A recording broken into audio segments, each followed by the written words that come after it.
Alright guys, and welcome to another video. Today we're going to be covering everything a rogue needs for AQ40. Now I won't be covering the standard consumables that people take to every raid, because I think people already know that, but I will have a consumable list in the description of this video.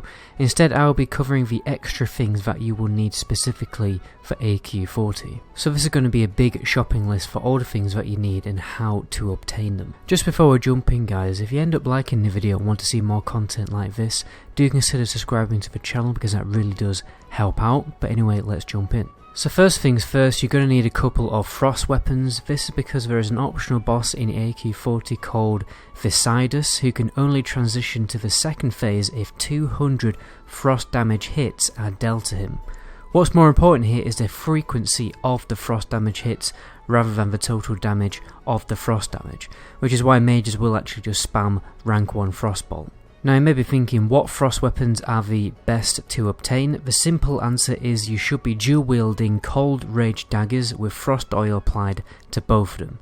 This will provide the highest amount of frost damage procs than any of the other options, so don't go wasting your money on the Hammer of the North Wind or something like that. All you have to do is solo RFD and kill the last boss, which is easy enough and it has a very decent drop chance. Next thing you're going to need is nature resist gear. You may be thinking, how much do you need? And many people are also wondering that question because we don't know how accurate private servers and server numbers are, and there's even some people claiming that if you've got good gear from Blackwing Lair, you can just wing it with nature protection potions and elixirs of potion resistance.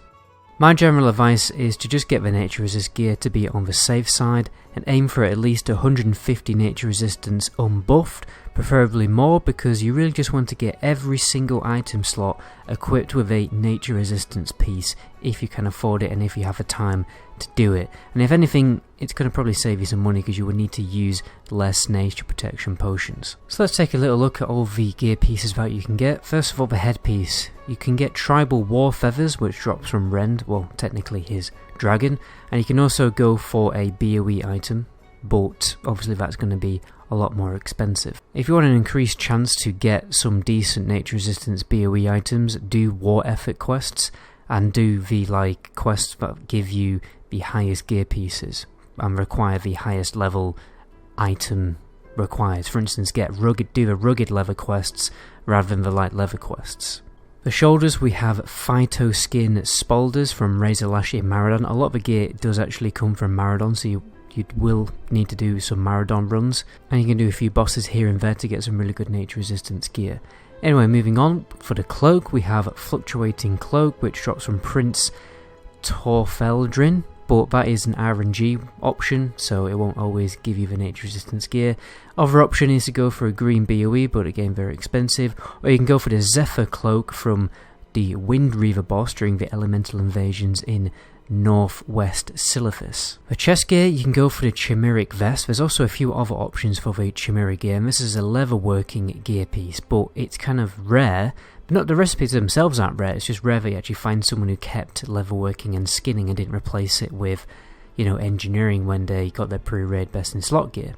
I play on Shazra EU, and I do have all the crafting recipes for the Chimeric gear, so if you need it, then send me a message on Discord or in game and I can probably get it crafted for you. We can go and get the Chimeric leather and just go and get it sorted. Other options, you can get the Bloodfang gear, but it only has about +10. You can also get the Polychromatic Vision Wrap, which drops from Solkar Flame Reef in Upper Blackrock Spire. It's the irritating egg quest that everyone normally skips.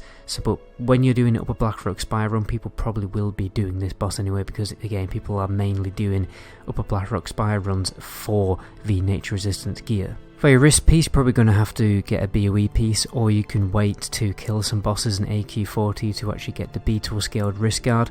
But again, that's something you can get right now, or unless it has, the gates have opened on your server. Next we have the hands, so the Chimeric gloves you can get, which I just mentioned before. It's the same thing, you have to go and actually skin chimeras in Winterspring. You've also got Stonebat Gauntlets, which is a rare drop from the tree mobs in Diamore West. You've also got the Arachnid Gauntlets in RFD, so you can farm them with the daggers, but they only provide +10. I still think it's worth doing, though, if you do not have access to getting Chimeric Leather or the Stonebat Gauntlets.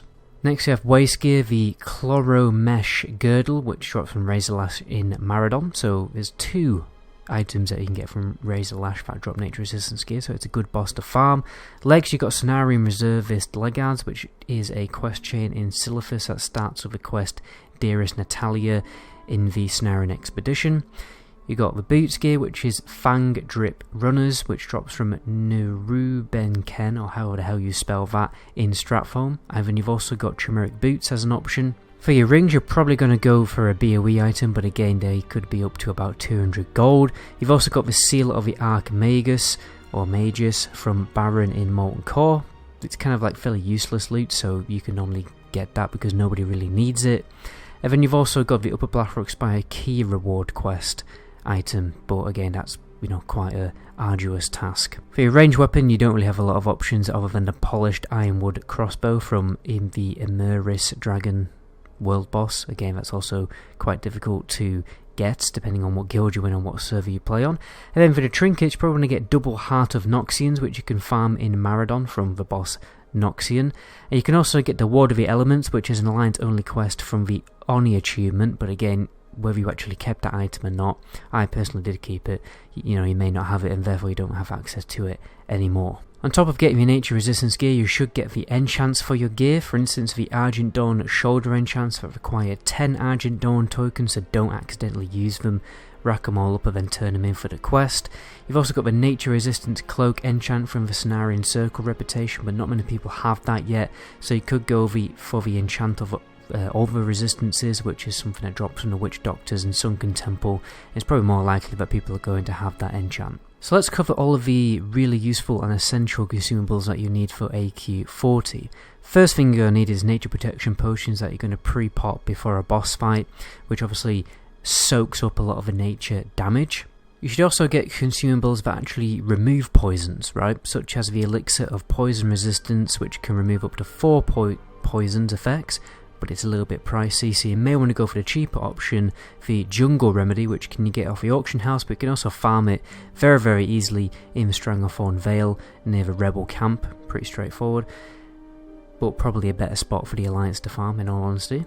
Then you also want to get the powerful anti-venom first aid craft, which doesn't share a cooldown with any potions and can be obtained for the Argent Dawn rep vendor when you are honoured and requires 300 first aid skill, and to farm the reagents you're going to have to kill loads of spiders.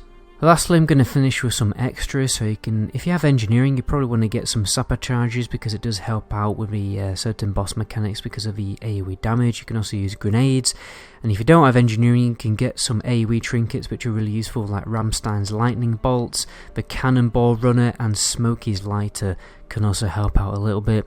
And then the last thing is the invulnerability potions can also help for a number of mechanics and certain bosses. But anyway guys, that's where I'm going to end the video there. My name is Medagoblin, until my next video, ciao.